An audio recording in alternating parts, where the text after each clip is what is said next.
Hello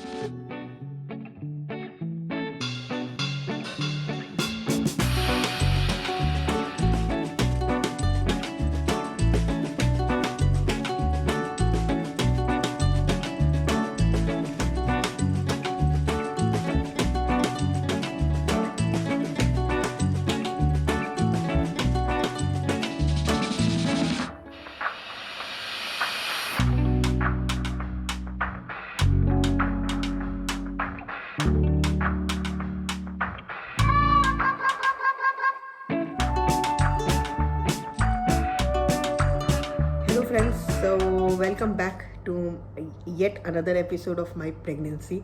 So today is the last date. आज last दिन है मेरा डिस्चार्ज होने का और अभी फ़िलहाल के लिए शुभ गया है बाहर क्योंकि बेबी का रैपर लेने वो घर गया है, घर से फिर वो वापस आएगा और फिर उसके बाद में डिस्चार्ज फॉर्मेलिटीज़ पूरी होगी. सो मैं आपको अपना एक्सपीरियंस बताना चाहती हूँ यहाँ का, जहाँ जिस हॉस्पिटल में मैं हूँ. मेरे हॉस्पिटल का नाम है भागीरथी नियोटिया और women and child care centre, new town. So it's in Kolkata में है. मैं 2 ब्रांचेस का, एक है आपका सेंट्रल कोलकाता में और एक है न्यू टाउन में. सो मैं न्यू टाउन में हूँ. So starting with the hospital is very nice, very clean, बहुत साफ़ सुथरा. एंड कोविड के समय में सारा प्रिकॉशन लिया गया. मेरा बेबी 15 नवंबर को हुआ और मैं 15 नवंबर को ही डॉक्टर ने मुझे बोला सुबह एडमिट होने के लिए. So it was quite good. मैं स्टार्टिंग से यहीं पे ही दिखा रही थी. मेरे डॉक्टर भी यहाँ पे ही बैठते हैं नियोटिया में. सो यहाँ पे ही मैं स्टार्टिंग से ही नियोटिया में ही मैं अपने डॉक्टर विजिट करती थी अपनी इंटायर प्रेगनेंसी का. एंड हॉस्पिटल का जो एम्बियंस है वो बहुत ही अच्छा है, बहुत अट्रैक्टिव है. आपको ऐसा नहीं लगेगा कि आप हॉस्पिटल में आए हो, ऐसा लगेगा कोई 5 स्टार होटल में आप आ रहे हो कोई वेकेशन मनाने के लिए. सो ये हुआ पहला कि आउटर कैसा दिखता है ये हॉस्पिटल. इसके बाद आते हैं कि यहाँ पे रहने का एक्सपीरियंस कैसा रहा. सो मेरा एक्सपीरियंस यहाँ पे रहने का दी बेस्ट था. एक वर्ड में कहूँ बहुत ही अच्छा था, अमेजिंग था. अच्छे से इन लोगों ने टेक केयर किया. मुझे लगा ही नहीं, सच बताऊँ कि मुझे लगा ही नहीं कि ये कोई मैं बेबी डिलीवरी के लिए आई हूँ. ऐसा लग रहा कि कोई होटल में आई हूँ. मैंने अपने पिछले ब्लॉग में पूरा इंटायर रूम दिखाया कि पहला दिन में मैं जब आई थी मुझे रूम मिला था तो ये ऐसा दिखता है. इसके अलावा मेरा एडमिशन प्रोसीजर नॉर्मल हुआ सब कुछ. सो मैंने यहाँ पे 4 शेयरिंग बेड है, 2 शेयरिंग बेड है, केबिन है, ड्यूलक्स रूम है, अलग अलग तरह का रूम है. लेकिन मैंने प्रेफर किया कि मैं एक केबिन में रहूँगी, मैं एक अलग अपने रूम में रहूँगी ताकि मुझे मतलब कंफर्टेबल फील हो. और मेरे साथ में मेरे हस्बैंड भी रहे तीनों दिन. तो वो एक अलग से चार्जेस लगता है. कोई अगर आपके साथ में रहते तो उनका पर डे का चार्ज लगता है. लेकिन अपार्ट फ्रॉम दैट खाना पीना रहना सब कुछ उनको दिया जाता है. ऑब्वियसली उनका पे कर रहे हैं, लेकिन हाँ खाना पीना जैसे मुझे दिया गया वैसे ही उनको भी दिया गया. पता ही नहीं चला कि 3 दिन कैसे कट गया. सो एडमिशन एंड बाकी ये सब जो चीज़ें थी ये बहुत अच्छे से स्मूथली हो गई. ये हुआ हॉस्पिटल के रिलेटेड. तो अब आते हैं फूड. खाना मुझे टाइम टू टाइम मिला. बहुत अच्छे से खाना पीना मेरा देखभाल किया गया pre delivery and post delivery. So post delivery obviously मैं 3 दिन थी तो ज़्यादा खाना मिला. और खाने में चिकन, फिश एंड अलग अलग तरह की सब्जियां. और मेरे ब्लॉग में मैंने वीडियो बनाया है, मेंशन किया है खाना का, तो आप देख सकते हो. सब कुछ आपको टाइम पे टाइम. तो मेरा क्या होता था, मैं आपको 3 दिन का एक में बता रही हूँ. सुबह में 5:30-6 बजे वो लोग आएंगे. आके आपको पहला बेड टी एंड उसके साथ में कोई कुकीज़ हुआ, बिस्किट हुआ, ये सब वो आपको प्रोवाइड करेंगे.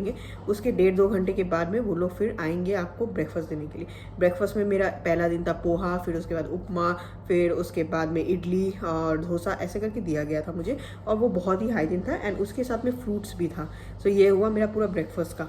एंड हाँ, एग मैंडेटरी, एक बॉयल एग मैंडेटरी मिलता था. अब आते हैं लंच में. लंच आता था 1 बजे. एंड 1 बजे आके मुझे पहले मेरे डाइटिशियन आते थे और पूछते थे कि आपको क्या खाना है, कोई एलर्जी है कि नहीं, आज का मेन्यू में क्या है, आपको क्या पसंद है. तो मुझे ऑप्शन दिए गए कि आपको क्या लंच में करना है. So lunch and dinner both. सो कभी मैं चिकन, ऑब्वियसली मैं नॉनवेज खाती हूँ, तो चिकन या फिर फ़िश रहता था, मटन नहीं रहता था, चिकन या फ़िश रहता था। एंड उसके साथ में एक सब्जी, rice, dal, salad, raita, and कभी कभी पायस होता था। कभी जैसे कल मैंने खीर खाया, खीर उन्होंने दिया था, बहुत टेस्टी था। और किसी दिन गुलाब जामुन था। तो अलग अलग दिन में अलग अलग स्वीट्स वगैरह रहते थे, तो वो बहुत टेस्टी खाना था। अब लोग कहते हैं, एंड इनफैक्ट मैंने भी, मतलब मेरे घर के लोग भी कहते हैं कि हॉस्पिटल का खाना नहीं खाना चाहिए, मुझे माफ़ करो, लेकिन मैं लिटरली बोलते हैं कि अगर हॉस्पिटल का खाना खाना है तो ये नियोटिया में आके आप खा सकते हो। तो खाना खाना बहुत ही टेस्टी था, हाइजीन था और अच्छा था। सो ये हुआ फूड के रिलेटेड। अब आते हैं यहाँ के लोग कैसे। सो यहाँ के लोग का मैं ये बोलूँ तो जितने सारे नर्स हैं, जितने सारे मुझे असिस्ट किए, जितने सारे लोग ने ओटी में, एंड इनफैक्ट मेरे डॉक्टर्स और बच्चे के डॉक्टर्स और जितने नर्स हैं यहाँ पे, सिस्टर्स हैं, वो लोग बहुत ही कोऑपरेटिव है। वो लोग बहुत अच्छे से ही आपसे ट्रीट करते हैं, पोलाइटली बिहेवियर करते हैं, टाइम टू टाइम आपसे बात करते हैं, आपको आके पूछते हैं आपको कैसा फील हो रहा है। तो ये चीज़ मुझे बहुत अच्छा लगा। एंड इनफैक्ट जो यहाँ के सिस्टर्स है, नर्स है, वो लोग आपको इतना अच्छे से टेक केयर करेंगे कि आपको कुछ करने की ही ज़रूरत नहीं है। सो मेरे केस में क्या हुआ था, तो प्री ओटी जब मैं जा रही थी तो मुझे अच्छे से तैयार किया गया, मेरे हेयर बांध दिए गए एंड मुझे ओटी में ले गया। पोस्ट ओटी के बाद आप बिलीव नहीं करोगे, हर आधे घंटे में नर्स आती थी और पूछती थी कि आपको भी कैसा लग रहा है। और मेरी डॉक्टर जो है, उन्होंने हाईली रिकमेंड किया है कि उनके पेशेंट को कोई भी यूरिन बैग नहीं लगेगा ओटी के बाद में। तो पेशेंट को जितना भी तकलीफ हो, आपको खुद से जाना पड़ेगा बाथरूम करने के लिए, यूरिन या पॉटी जो भी है करने के लिए। तो पहला दिन जब एनेस्थीसिया का इफ़ेक्ट ख़त्म हो गया, तो एनेस्थीसिया का इफ़ेक्ट ख़त्म होने के बाद में मुझे फील होने लगा पेन, हल्का हल्का हल्का हल्का पेन बढ़ता गया। उसमें ही मुझे जो मेरी नर्स लोग पकड़ पकड़ के मुझे लेकर जाती थी टाइम टू टाइम। और पहला दिन ओटी के बाद मुझे कम से कम 8-9 बार वॉशरूम जाना पड़ा और दर्द बहुत हो रहा था पहला दिन में। लेकिन जिस तरह से उन लोग ने मुझे हैंडल किया वो काबिलिए तारीफ़ था। सो उन्होंने अच्छे से ड्रेसिंग किया, ड्रेसिंग करके, ड्रेस वेस करके, पैड लगा के फिर से वो लोग मुझे लेटा देते थे और टाइम टू टाइम आके पूछते थे कि आपको कैसा फील हो रहा है। तो ये हुआ नर्स एंड सिस्टर के रिलेटेड। और एक चीज़ सबसे अच्छा लगा कि मैं कभी भी, मुझे 2 बजे, 3 बजे, रात को 4 बजे, कभी भी ज़रूरत हो, एक बेल बजाती थी, विद इन एंड सेकेंड वो लोग आ जाते थे। सो ऐसा नहीं है कि मैंने बेल बजाया और मुझे 10 मिनट वेट करना पड़ा, 5 मिनट वेट करना। मैंने अभी तक वेट नहीं किया किसी में भी। वो with in fraction of second वो लोग हाजिर हो जाते थे कि क्या प्रॉब्लम हो रहा है। टाइम टू टाइम मेडिसिन देते थे। अगर मेडिसिन नहीं खाती थी, क्योंकि अगर नहीं खाती थी, ऊपर चली जाती थी बेबी को फीड कराने के लिए, तो वो नेक्स्ट टाइम आते थे और फिर से पूछते थे कि खाया कि नहीं खाया। सो ये हुआ। एंड इसके अलावा क्या होता था कि रोज़ मॉर्निंग में मुझे नहलाया जाता था, मतलब सूखे कपड़े से मेरे बदन को पोंछते थे, फिर उसके बाद में नए कपड़े पहनाते थे, उसके बाद में बाल बांध देते थे एंड अराउंड 7:30 बजे तक रेडी कर देते थे वो लोग। तो ओवरऑल अगर मैं बताऊं तो यहाँ के जितने सारे सिस्टर्स हैं, नर्स है, बहुत अच्छे, बहुत पोलाइट है, बहुत अच्छे से टेक केयर किए। मेरा बहुत अच्छे से टेक केयर किया। अगर ये लोग अगर ऐसे नहीं करते तो मुझे बहुत कष्ट होता। सो ये था नर्स की। मैं बात करूँ नर्सरी का, सो नर्सरी में क्या होता है, ओटी हो जाने के बाद में आपको बेबी रूम में लाया जाएगा, क्योंकि ऑब्वियसली आप चल नहीं सकते, तो आपको थोड़ा देर बेबी के साथ खिलाया जाएगा, सब कुछ किया जाएगा, लेकिन बेबी को आपको नहीं दिया जाएगा। आप डायरेक्टली बेबी को आप नहीं रख सकते, ये स्ट्रिक्टली यहाँ पे मना है। क्यों नहीं रख सकते? क्योंकि सबसे पहले जो मॉम होते हैं, मदर्स को पहले रिकवर करना पड़ता है। तो रिकवर करने के लिए पहले उनको अपना शरीर देखना है, फिर उसके बाद में आप बच्चे के साथ में मिलोगे। तो जब मैं 1.5 दिन जब मैं चल नहीं पा रही थी ठीक से, तो रोज़ वो लोग बेबी को लेकर आते थे और फिर बेबी को ले जाया जाते थे। फिर उसके 1.5 दिन के बाद मैं खुद से उठी, चलने लगी, तो मैं नर्सरी जाती थी। सो अभी आए थे लोग कोकोनट वाटर देने के लिए मुझे। सो हाँ, तो मैं क्या कह रही थी आपसे, जो नर्सरी के बारे में बात कर रही थी। सो बेबी को मुझे हैंडल नहीं करने के लिए गया, मुझे नहीं दिया गया। पहले माँ को रिकवर होना है, फिर उसके बाद में आप बेबी को हैंडल कर सकते हो। तो मुझे 1-1.5 दिन लगा ठीक होने में। उसके बाद मैं खुद से नर्सरी जाती थी। वो एक अलग सेक्शन है जहाँ पे सारे बेबीज़ को रखा जाता है और उनको देखभाल किया जा रहा है वहाँ पे। इवन इवन अगर आप फीडिंग नहीं करा पा रहे हो, क्योंकि इनिशियल में फीडिंग नहीं करा पाते हो, तो वो लोग फॉर्मूला जो डॉक्टर प्रिस्क्राइब करते हैं अकॉर्डिंग टू अलग अलग बेबीज़ के, उनको दिया जाता है टाइम टू टाइम। सो मुझे कुछ करना नहीं पड़ा, पॉटी से लेकर सब कुछ लेकर वो लोग सब करते थे टाइम टू टाइम। आप जब भी फीडिंग कराना चाहते थे वो आपको बेबी हाथ में दे देते थे और आपको जितना देर रहना है आप रह सकते थे। तो ऐसे करके मैंने अपना 2 दिन 3 दिन काटा। मैं अभी कुछ दिन पहले भी गई थी, बेबी को थोड़ा फीड करवाया, फीड करा के वो सो गई, फिर उसके बाद में मैं बेबी को उनको दे दिए। सो रोज़ कपड़े चेंज हुए, बेबी के नहलाने का प्रोसीजर दिखाया गया। आज मैं गई थी नहलान, कैसे बच्चे को नहलाया जाता है वो दिखाया मुझे। वो देखने के बाद बताया कि कैसे बेबी को होल्ड करना है, कितना गर्म पानी यूज़ करना है, कितना ठंडा पानी रखना है, क्या शैम्पू यूज़ करना है। तो वो सारी चीज़ें आपको छोटे छोटे चीज़ों को दिखाया जाएगा। फिर मुझे दिखाया गया कि कैसे फीड करते हैं। अगर आप ब्रेस्ट से नहीं कर पा रहे हो, स्पून से कर रहे हो, तो स्पून से आपको कितना पानी लेना है, कितना बॉयल वाटर लेना है, कितना आपको फॉर्मूला लेना है, मिक्सचर करके आपको फीड कराना है स्पून से बेबी को कैसे। तो ये सारी चीज़ों को डिटेल में बताया गया मुझे। एंड ट्रस्ट में पहले दिन मैं बच्चे को हाथ नहीं लगा पा रही थी, क्योंकि ऑब्वियसली मैं घबरा रही थी, लेकिन अभी मैं धीरे धीरे बच्चे के साथ पूरा कॉन्फिडेंट हो रही हूँ उसको पकड़ने के लिए। मेरा हस्बैंड तो शुभ तो पूरा ही कॉन्फिडेंट, पहले दिन से ही वो अच्छे से होल्ड कर पा रहा था, मैं नहीं कर पा रही थी। सो ये था नर्सरी के बेबीज़ के रिलेटेड। एंड मैंने आपको मम्मास के रिलेटेड भी बताया कि मम्मी को कैसे ट्रीट किया जाता है। So overall experience was fantastic, too good, बहुत अच्छा।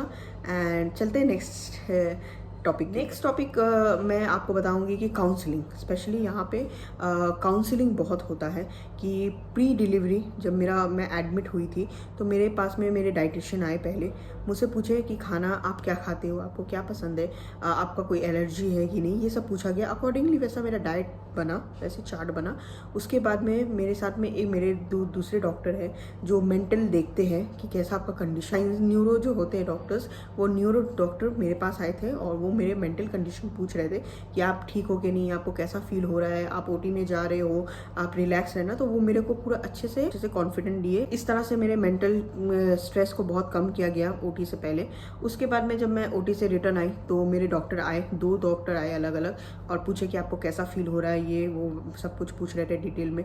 तो और मुझे बोल रहे थे ये नॉर्मल है, आपको वीकनेस होगा, सब कुछ होगा। तो अच्छे से उन्होंने काउंसिल किया। नेक्स्ट डे फिर मेरे पास आए एक और डॉक्टर, अलग डॉक्टर। फिर रोज़ डाइटिशियन आते थे मेरे विजिट करने के लिए और डाइट चार्ट बताते थे और बोलते थे कि आपको कैसा फील हो रहा है, उस हिसाब से आपको खाना दिया जाएगा। लेकिन मेरा नॉर्मली मुझे कुछ नॉर्मली फील हुआ, मुझे कुछ ऐसे प्रॉब्लम हुआ नहीं। और उन्होंने पूछा कि आपका यूरिन पास हो रहा है कि नहीं, आपको पॉटी हो रहा है कि नहीं, आपका ब्लीडिंग हो रहा है कि नहीं, और अगर ब्लीडिंग हो रहा है तो कितना हो रहा है। तो उस हिसाब से मैंने बताया कि सब नॉर्मल हो रहा है। उन लोगों ने चेक वगैरह भी किया। सो कहा कि ठीक है, आप नॉर्मल डाइट ही मेंटेन कीजिए। तो डाइटिशियन रोज आते थे।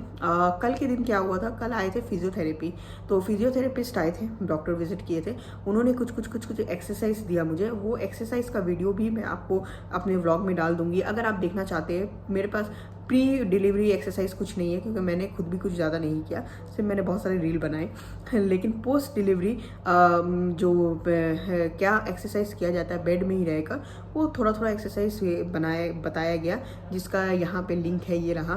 तो आप इसके बाद में आज काउंसलिंग हुआ, जो फाइनल डे था, कि बेबी को कैसे आपको ट्रीट करना है, उसका भी वीडियो है। सो ये अलग वीडियो बनाया है मैंने, जहाँ पे जो डॉक्टर है उन्होंने बताया कि क्या क्या मिथ है, कैसे कैसे बेबी को हैंडल करना है, क्या क्या क्वेरीज है, क्या क्या क्वेश्चन है। क्योंकि हम लोग के तो 1000 क्वेश्चन होंगे, क्योंकि हम लोग को एक्सपीरियंस किसी चीज़ का नहीं है। तो उन्होंने बोला कि ऐसे आपको क्या क्या करना है, क्या खाना है, क्या पीना है, क्या बच्चे को ठंडा लग रहा है, कब गर्म लग रहा है, पॉटी कैसा है, पॉटी कलर क्या होना चाहिए, एंड रूम टेम्परेचर क्या होना चाहिए। और मदर्स के फादर्स के अलग अलग क्वेरीज थे। तो डॉक्टर ने बहुत अच्छे से सॉल्व किया। इनफैक्ट उन्होंने अपना पर्सनल नंबर दिया कि कभी भी अगर आपको कोई प्रॉब्लम होगा, आप नंबर पे कॉल कीजिए, आप पूछ सकते हो। तो मैंने भी बहुत 1-2 क्वेश्चन पूछे उनसे। एंड ये काउंसलिंग आज खत्म हुआ बेबी के रिलेटेड। सो ओवरऑल आप बोल सकते हो कि यहाँ के डॉक्टर्स बहुत कोऑपरेटिव है, बहुत अच्छे से एक्सप्लेन करते हैं एंड सारे डिटेल बता देते हैं। कुछ एक्स्ट्रा आपको ज़्यादा डराते नहीं हैं, जैसा है जो प्रोफेशनली जैसे बताया जाता है, जैसे जो सही है वही आपको बताया गया। फॉर एग्जाम्पल मैं आपको बताती हूँ कि मुझे बहुत लोगों ने कहा था कि रूम हीटर खरीदने के लिए, क्योंकि नवंबर का टाइम है, दिसंबर आने वाला है, तो बच्चे को बहुत ठंडा लगेगा, तो रूम हीटर होना चाहिए। लेकिन डॉक्टर ने स्ट्रिक्टली मना किया कि जहाँ बच्चा है वहाँ रूम हीटर नहीं होना चाहिए, क्योंकि वो एक आर्टिफिशियल हवा है जो पास करेगा और वो रूम के अंदर ही रह जाएगा और बच्चे के स्किन में प्रॉब्लम होगा क्योंकि वो ड्राई हो जाएगा। तो कभी भी रूम हीटर यूज़ नहीं करना चाहिए। तो हम लोग ने अपना जो फ्लिपकार्ट से ख़रीदा था वो उसको कैंसिल कर दिया। So room heater is not allowed, walker is not allowed. और भी बहुत कुछ बताया गया है, लेकिन वो सब मैं आपको इस वीडियो में है, आप इस वीडियो में अगर देखना चाहते हो तो देख सकते हो। सो ये रहा काउंसलिंग के related. Last but not least, कल रात के समय में मैं जब नर्सरी से आ रही थी तो न्यूटिया की तरफ से बहुत अच्छा सा एक सरप्राइज गिफ्ट हमने मिला। एंड उस गिफ्ट में था बेबी का एंड मम्मा का पूरा एक किट था। एंड उसके साथ में बहुत सारे वाउचर्स दिए गए और साथ ही एक छोटा सा मैसेज था, congratulation to mummy and daddy. And सबसे बेस्ट बात था, जब बेबी को पहला बार दिखाया गया था ओटी से निकलने के बाद में, वो पिक्चर के साथ में एक छोटा सा अच्छा सा मैसेज उन्होंने फ्रेम करके दिया था। मुझे यहाँ पे सबसे एक चीज़ बहुत अच्छा लगा है, जब मैसेज में आप गौर करोगे वहाँ पे लिखा हुआ है बेबी ऑफ शाइस्ता मजुमदार। सो यहाँ पे आप बोल सकते हो कि बच्चे को माँ से पहचाना जाता है।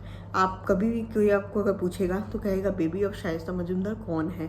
सो ऐसा नहीं है यहाँ से बाप को, यहाँ पे जैसे कहा है ना women and child care centre, so it's really a women and a child care centre, जहाँ पे आपको इतना रिस्पेक्ट, इतना वार्म जेस्चर, इतना अच्छे से आपको इज्जत दिया जा रहा है कि पता नहीं, मुझे बाकी हॉस्पिटल का पता नहीं, लेकिन यहाँ पे वो चीज़ मुझे बहुत अच्छा लगा।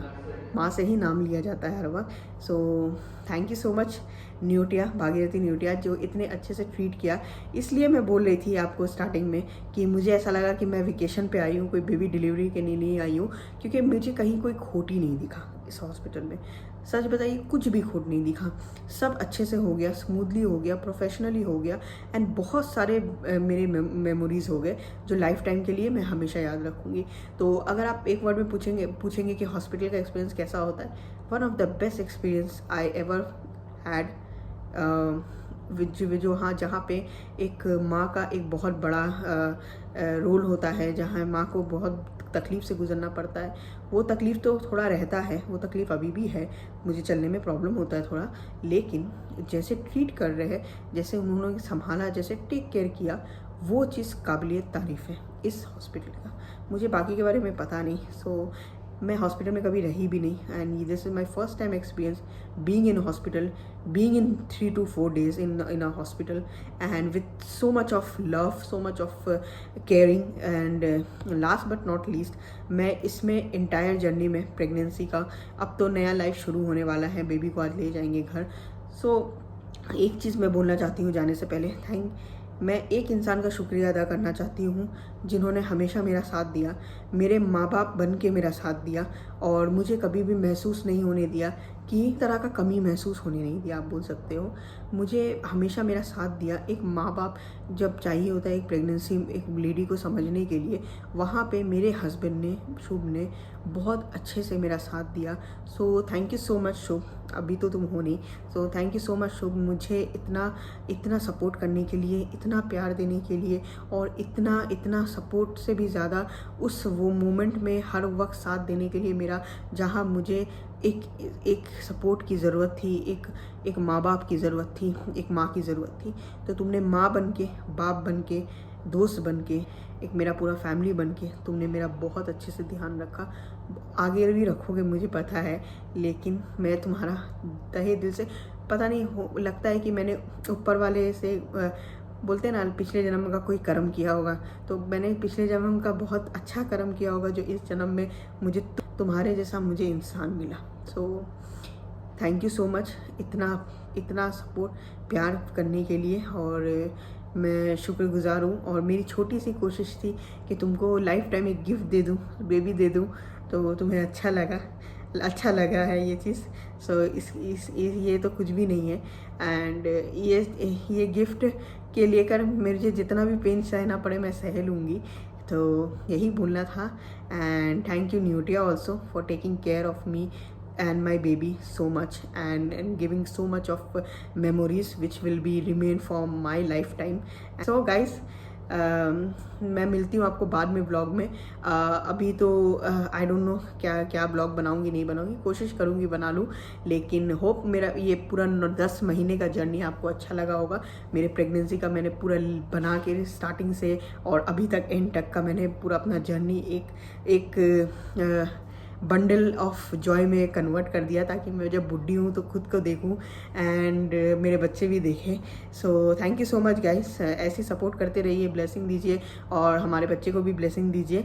सो मी शाइस्ता, शुभम है नहीं, शुभम की तरफ से भी बोल दे रही हूँ, मी शाइस्ता और Shubham signing off for today. Hope to see you next time, next blog में मिलेंगे नए दिन, नए शुरुआत और नए ज़िंदगी के साथ। So till next time guys, see you, bye bye and take care, love you all।